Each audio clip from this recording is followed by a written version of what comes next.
बंद करा खाली लोक वर पाय या सरकारचं करायचं काय खाली लोक वर पाय बंद करा लक्ष्मी ऑर्गॅनिक बंद करा लक्ष्मी ऑर्गॅनिक बंद करा कोकणची माय पिपाचा माय कोकणची माय पिपाचा माय कोकणची माय पिपाचा माय कोकणची माय पिपाचा माय कोकणची माय पिपाचा माय कोकणची माय पिपाचा माय बंद करा घ्या बंद करा लक्ष्मी ऑर्गॅनिक बंद करा बंद करा लक्ष्मी ऑर्गॅनिक बंद करा एक दो लक्ष्मी ऑर्गॅनिक एक दो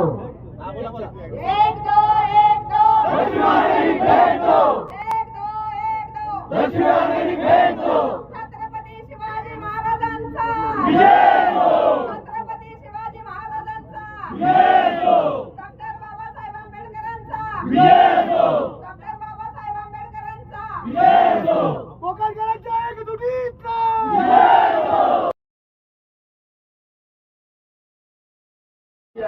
पण दुर्दैवाने या जिल्ह्यातले सगळे आमदार आणि मंत्री यांना एक असा भ्रम झालेला आहे की पैसे वाटून जर आम्ही निवडून येत असू तर लोकांच्या प्रश्नाकडे लक्ष द्यायचंच कशाला, असा एक त्यांचा भ्रम झालेला आहे. आणि हा भ्रम दूर करणं हे तुमच्या आमच्या सगळ्यांच्या हातात आहे, हे लक्षात घ्या.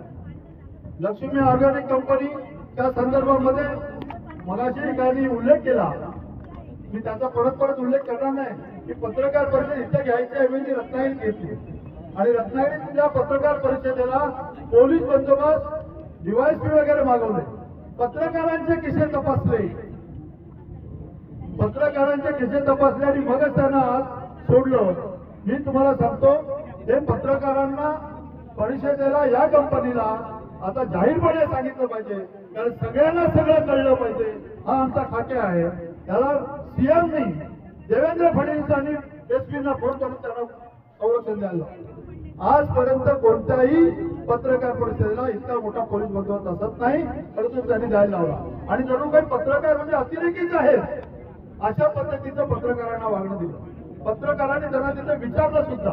आणि म्हणून माझं असं म्हणणं आहे की कुठल्याही परिस्थितीमध्ये ही कंपनी बंद झाल्याशिवाय हे सगळ्यांना मान्य आहे ना, सगळ्यांनी हात वर करून सांगा हे सगळ्यांना मान्य आहे.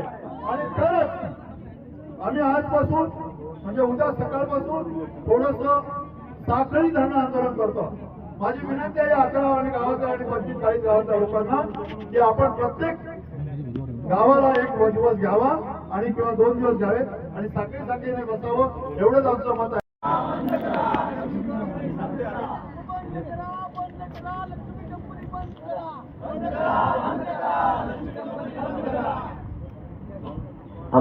सर्वांनी फक्त हल्लाबोल करायचा आणि हल्लाबोल कशाला करायचा आहे